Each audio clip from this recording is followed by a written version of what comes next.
We were together for 4 years. She said she loved me. Said none of the status stuff mattered. Then one day, she left me for someone her parents handpicked, a guy with money, connections, and a LinkedIn profile that probably glows in the dark. It's funny how life turns around. 2 years after she walked out, she saw me again, but this time, I wasn't the broke software engineer barely holding it together. I was the CEO of a thriving startup, standing next to the woman who became the love of my life. And Bianca? She looked like she'd seen a ghost. Let me rewind. I was 29, a code-obsessed scholarship kid from a public university in Ohio who had turned down multiple job offers to chase a dream, a tech startup I believed could change the game. Bianca was 28, business management student at an elite private college where Gucci belts were more common than backpacks. We met in the campus library when she spilled an iced latte across my battered laptop. I should have been furious. That machine was practically duct taped together, but I cracked a joke instead. She laughed. One coffee became two, and before long, we were a thing. For 4 years, we built a life. Not glamorous, not rich, but real. I lived in a tiny studio with paper-thin walls, a tabby cat named Pixel who hated everyone but me, and a leaky bathroom ceiling that the landlord pretended didn't exist. We decorated with posters and secondhand string lights. We ate takeout on my futon. And somehow, it felt like everything I ever needed. Her parents? Not so much. They were old money, the kind of people who made it a sport to pretend they weren't judging you while judging you with Olympic precision. The Graysons never said I wasn't good enough outright. That would be impolite. But they didn't have to. The subtle comments, the condescending looks, the way they always referred to me as Bianca's friend, even after 2 years of dating, it told me everything I needed to know. Still, I thought Bianca saw through all that. She used to laugh at their snobbery. She'd cuddle up with me and say, "I don't care what they think. I care about you." Turns out, she cared a lot more than she let on. It all started unraveling at one of those pretentious family dinners at their estate. She called it casual. I walked in and realized I was the only one not wearing a watch worth more than my car. And to be clear, that car was a 2008 Corolla with a permanent check engine light and a taped side mirror. The dinner wasn't just family. It was a setup. Her dad's business associates were there, lawyers, hedge fund guys, polished types with LinkedIn bios like Harvard alum. Serial investor. Disrupting the future. I was the only guy at the table who couldn't name-drop a private equity firm or list 3 European vacation homes.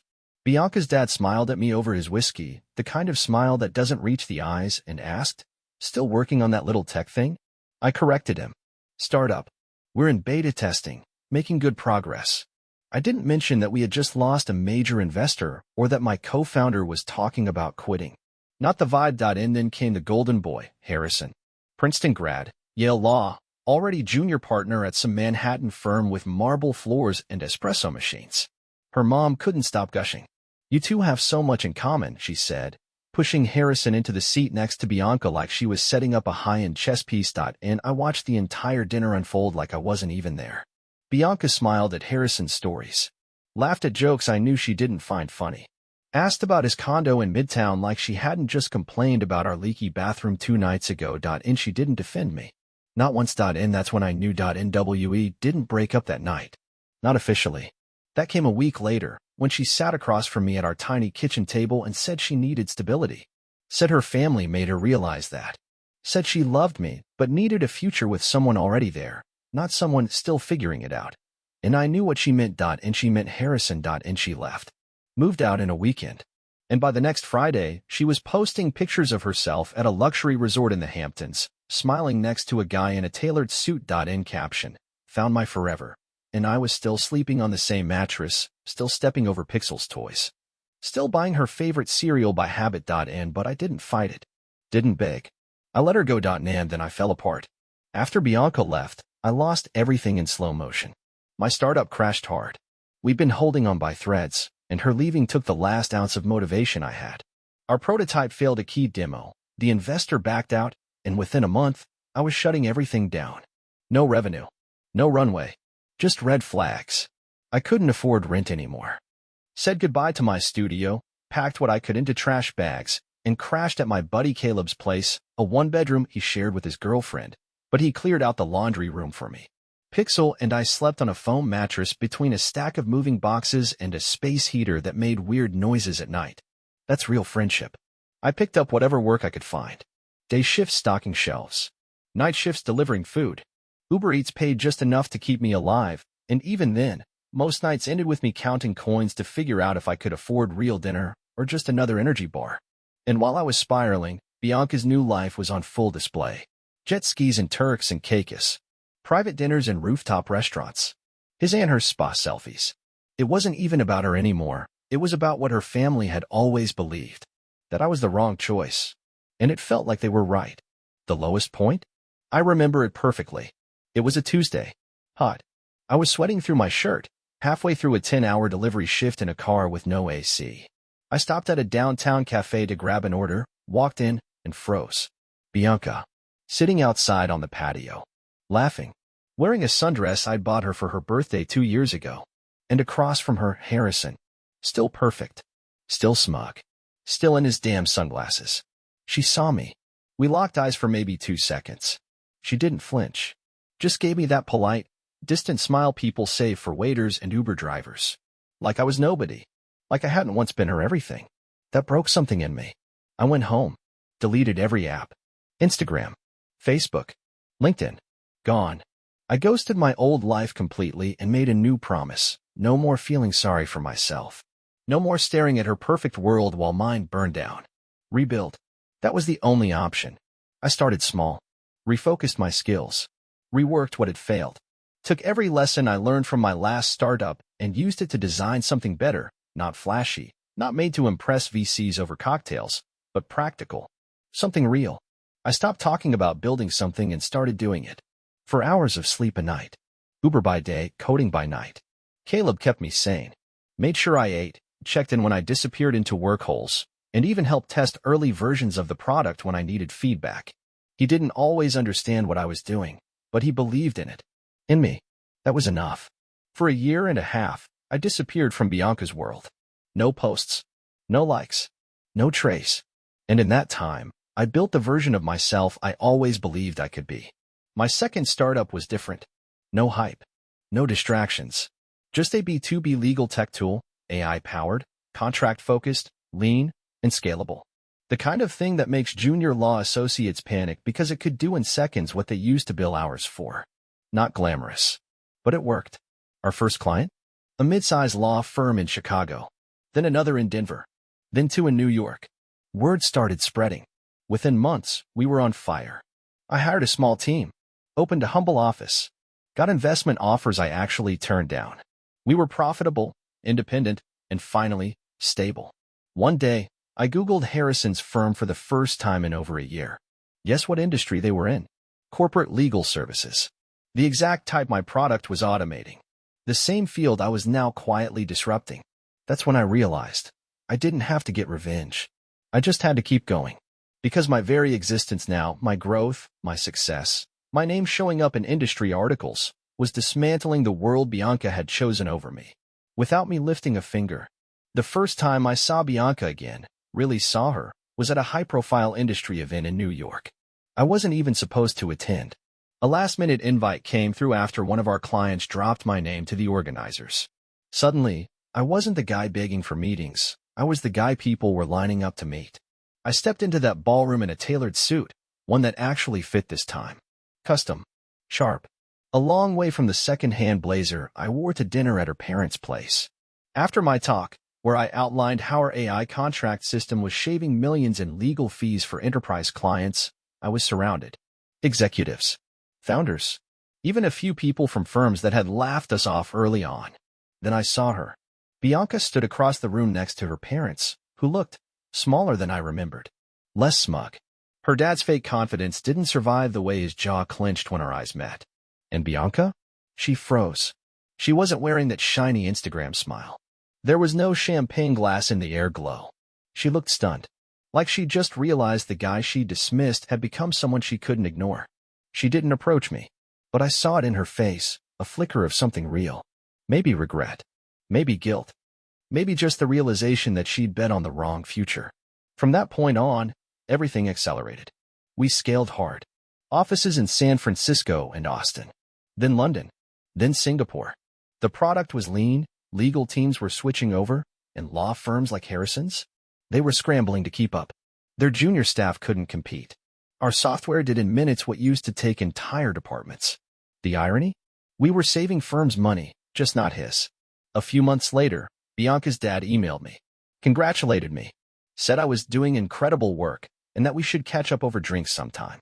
The same man who once couldn't remember my name. I ignored it. But that wasn't the end. Then came the message from Bianca. Short, casual. Hey, it's been a while. I'd love to catch up sometime. Just talk. I left it unread. 3 days later, another. I know things ended badly, but I think about you more than I should. I miss our conversations. I didn't answer that one either. Until one night, she showed up. At my office. It was late. The team had gone home. I was finishing emails when my receptionist buzzed in. There's a woman here. Says it's personal.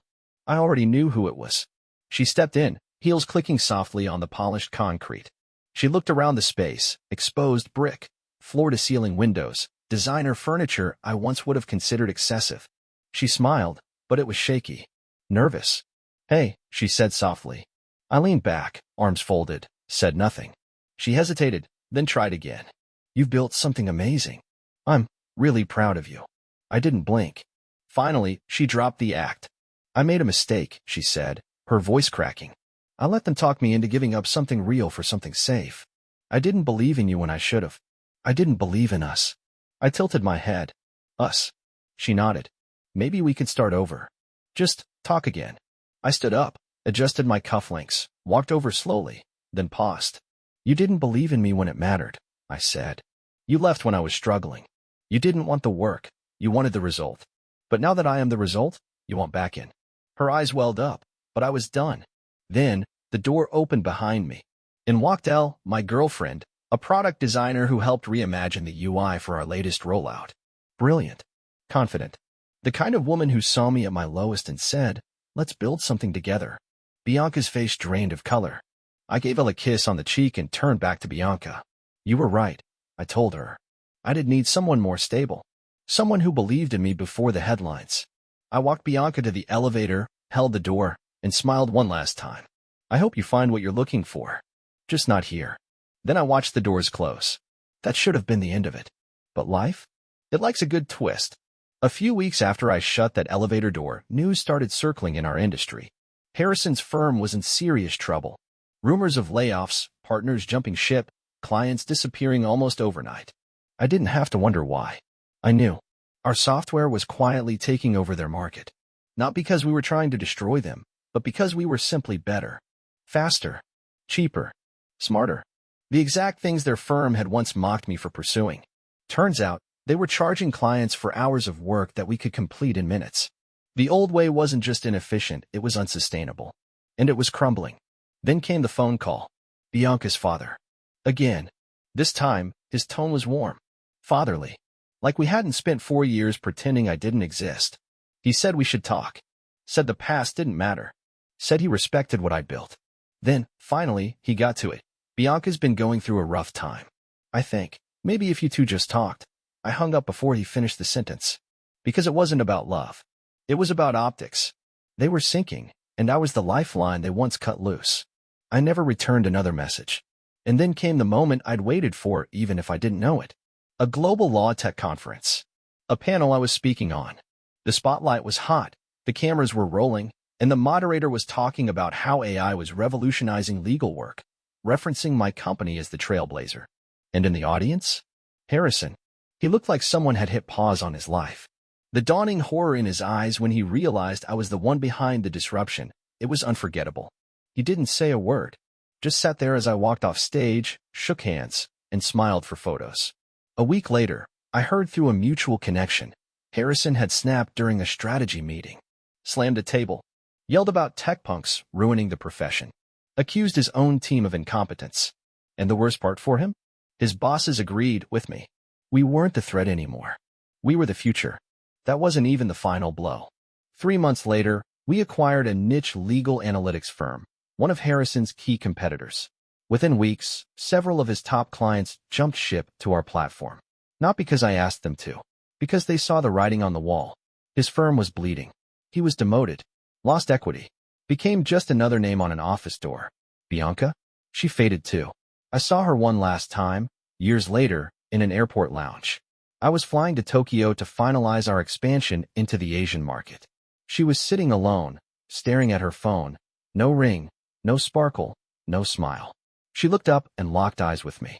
For a moment, there was something in her face. Not sadness, not anger. Just realization. That she'd bet on certainty and lost everything real. I didn't wave. Didn't nod. I boarded my first-class seat and never looked back. Because in the end, the best revenge isn't sabotage. It isn't destruction. It's becoming everything they said you couldn't be.